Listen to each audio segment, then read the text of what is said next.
Hi everyone, and welcome once again to the Education Business Podcast. So today I want to talk about 2 money pitfalls as your business grows. So this probably doesn't apply to you if you identify with being in the startup phase. But if you feel like you've got your business going and now you are growing, or it could be that you're building a machine, then this is something that you will probably resonate with. Now, in the beginning, usually you have no money in your business if you have founded that business for yourself and it's not a company that you've got investment for, but you've got no money in your company. It would be a small amount perhaps that you have saved up and put into it. So hopefully you're going to be really careful at that point with your money, and you might spend a little, but you will save most of it for future gratification and self-funding of the business. And that's certainly something that we did at Classroom Secrets, and also that we're doing with Education Business Club, because while I have a number of mentees, it still feels like a very small thing in comparison to Classroom Secrets. So at this point, it's all about building up the opportunity to use more of the money to invest in the things that we need. And at Classroom Secrets, we did the same. We had a little bit of money in and we spent very little, and then we built that money up. Now, I wanted to talk about this because we all feel like money is the marker for success, don't we? We can say that it's something else. It generally is, by the way, but we can say that we believe that it's something else. But generally, especially when we're a founder, money is the thing that we're trying to get, not only to enhance our lifestyles, but also to prove to everyone else that the business is a success, because we see that money in a business is a marker of success, not only for us, but for everyone else. And because we feel like that often, when we have actually cracked that code and the money is coming into the business, it can feel like the pressure is off, like we've made it in a way. Even if all of that money is going out, the money is coming in, and that is our internal marker for success. And so this is a podcast to raise your awareness of where you might need to make a few tweaks based on the experiences that I've had in education business. So we get to this point where money's coming in and finally we can take our eye off the ball in some ways when it comes to money, because it's actually coming in, and we can start to tend to other areas of the business. And this is what I want you to watch out for, taking your eye off the ball. And I want to talk about 2 money pitfalls that you might be experiencing in your business. Now, there could be more pitfalls than this, but I just wanted to talk about 2 that came to mind. And if any of these resonate with you, it might just give you some insights of what you can do next. So the first pitfall I want to talk about is hoarding. When we hoard all of the money. And it's easy to fall into this one because that's what we did in the early days. We just don't change things when the money's coming in. So what are some examples of what that might look like? Well, it might be that you're still on your own in the team, and maybe you do need some freelancers in order to really maybe scale the content or the service. But you don't want to do that because that will cost you money. Sometimes I do talk about my family relationships and the comments that they've had about business, even though they've not got business experience. And I remember one comment where they said, "Oh, if you have freelancers," which I'd taken on freelancers by that point, "that I must have nothing to do now because I've given all my work to the freelancers." At which point I laughed, ha ha ha, because that was ridiculous. I'd actually created myself more work. But that person was coming from a place of, but freelancers will cost you money. And it's that understanding of sometimes you just have to speculate to accumulate. So you might be needing freelancers in some form or another to improve your service or product, or be able to roll it out more, but not doing so. Another way that shows up is that perhaps you're not investing in the mentoring or the training that you need.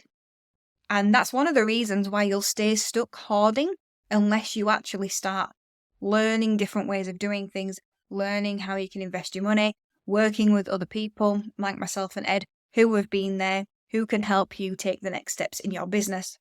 This might surprise you, but I definitely held myself back in this area. Did buy a couple of courses, but they were extremely expensive. The biggest investment I made, proper investment in mentoring and training, was actually in 2019. That was 6 years in to Classroom Secrets. That was not the right choice. Definitely should have moved on that before then. So yeah, not investing in your own training and learning. Another way it shows up is still doing the marketing yourself and maybe some of the big functions, not wanting to bring somebody in, whether that's a freelancer or an employee, to help with those parts of it because it will cost money. And, it's not just about the money element. It's also a dance you have to dance to try and figure out how to teach them to do things your way, but also open up what they could bring to the table as well. Another way this shows up, one that we have been really guilty of in the past, is only investing in cheap team members, so it's cheaper. Or giving existing people in the company, which could be employees, could be freelancers, a few more hours doing something that they know nothing about because it will just be cheaper that way. And another way you can tell that this pitfall is showing up in your business is when you employ people for too few hours. I've shared this before. When I first employed people, I employed them for 4 hours a week, which was stupid. Really stupid, because it took them 4 hours to get up to speed from the last week. But I was too scared about how much money it would cost me. So there are some ideas. It's not all of the ideas, but it's some of the ideas of knowing, are you a hoarder? Are you hoarding money? And is that stopping you from growing your business? Are you holding onto the money as if your life depends on it and not letting it grow for you because it's just too squeezed, you can't breathe? And so why is hoarding bad? Well, it does actually give you a true picture. So another way that you might be hoarding money is to maybe only pay a director's salary to yourself. So that would be, I can't remember how much it is now, but it's like 12.5 grand or something like that. And maybe you're not taking dividends on top of that. Maybe you are. But it doesn't run as a true business. Because if you were to hire somebody to replace yourself, they definitely would not do it for the director's salary. What about the other functions in the business that you're fulfilling? Can that be done by one person? Is it running as a true business? When we're not spending money in areas that we do actually need to spend money on in order to have a proper business, then we're stopping the business from becoming valuable. Now, you might say, I just want this as a job for 20 years. And I say back to that, lovely, but you're building a lot of value there that you're never going to realise. I know someone who believes that they can just sell their business tomorrow. And I want to tell you, of all the learning I've done, that is not true. You want to sell your business tomorrow, unless you've been working on it for 3 to 7 years and you know exactly what you're doing, you are going to get significantly less than you deserve in the long term, or you can achieve. And you'll be surprised how low it is. You have to do the work to build the value into the business. And if you are a solo person, yes, you can have a business, but it is a job. You've got to remember it's still a job. Unless you're not doing any of the things, you are throwing that value away. It's a bit like building a house, decorating it, getting an interior designer in, doing all of the things, making it absolutely amazing, and never putting any doors on and saying it's okay. We don't need doors. Think about how much that would devalue the entire house. It could be the nicest house that you've ever seen. Doesn't have any doors. Nobody's going to want to buy it. And if they do buy it, they're going to say, it doesn't have doors, so I'm not going to pay what it would be worth. And part of that will be, well, it's got water damage now. It looks lovely, but it's got water damage. Things have fallen over and smashed because the wind's blown through it. It seems like such an obvious thing, but when we're in business, sometimes we really do miss out the doors and think that we're doing the right thing and we're not. So let's flip the tables and let's look at the second pitfall, which is just spending too much money. So what does that look like? It could be having too many freelancers or just giving out freelancer work all of the time. A bit like I did at Classroom Secrets. I just had it there available. I was like, yeah, take what you want. I didn't have capacity to process it that quick, but I just let people do that. I just let people take the work and do extra work. And then he ended up with a huge backlog that we couldn't get through. But I kind of felt bad, thought it was my responsibility. They wanted to do more work, so I just let them, really.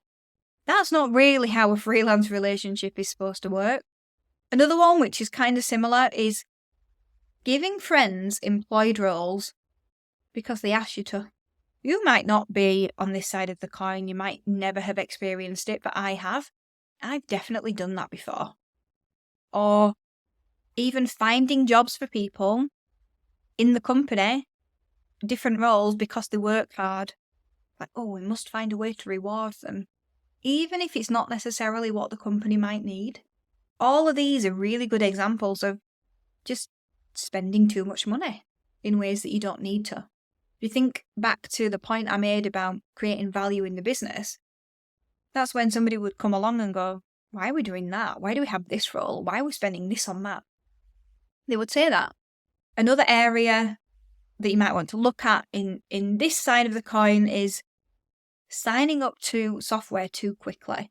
Do you sign up to software really quickly and then a month later realise, actually, it'd have been better if I went for this software? Now, this is hard, I'm not going to lie. There have been times, even at Education Business Club, where I thought one thing might be the thing, and then I figure out it's not. One of the things I do to mitigate that is, even though I prefer to pay an annual amount because it's cheaper, I'll pay monthly in the beginning, just to be sure, so that I can make some shifts and changes. Another way that this shows up is getting too many courses but never completing them.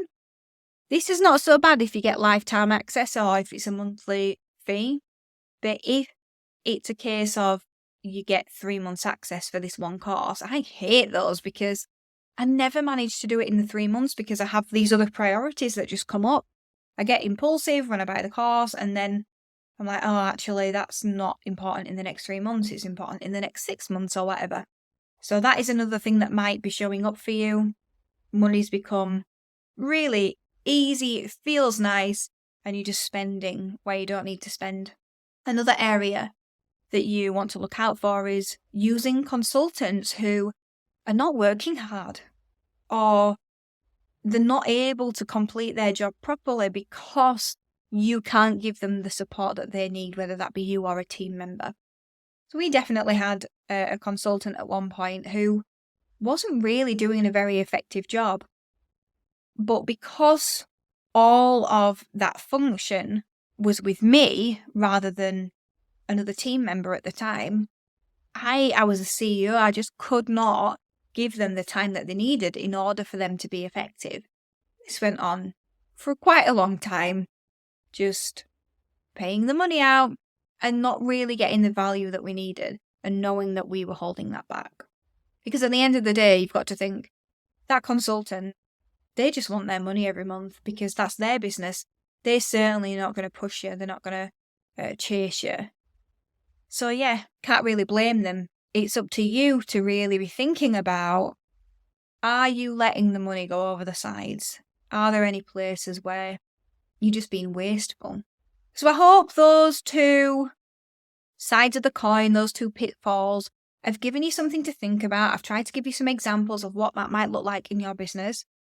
I think I am going to teach a more detailed lesson in Education Business Club for this, because there's so many things to look out for. I've enjoyed remembering elements of both sides of the coin and thinking about the businesses that we mentor. And it's just one of those things that creeps up on you. So there's definitely more I could say about it. But I'd love to know, do you resonate with either of these pitfalls?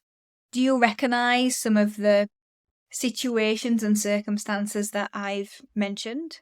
And are you going to take inspired action now based on the insights that your brain has downloaded today? I really do hope so.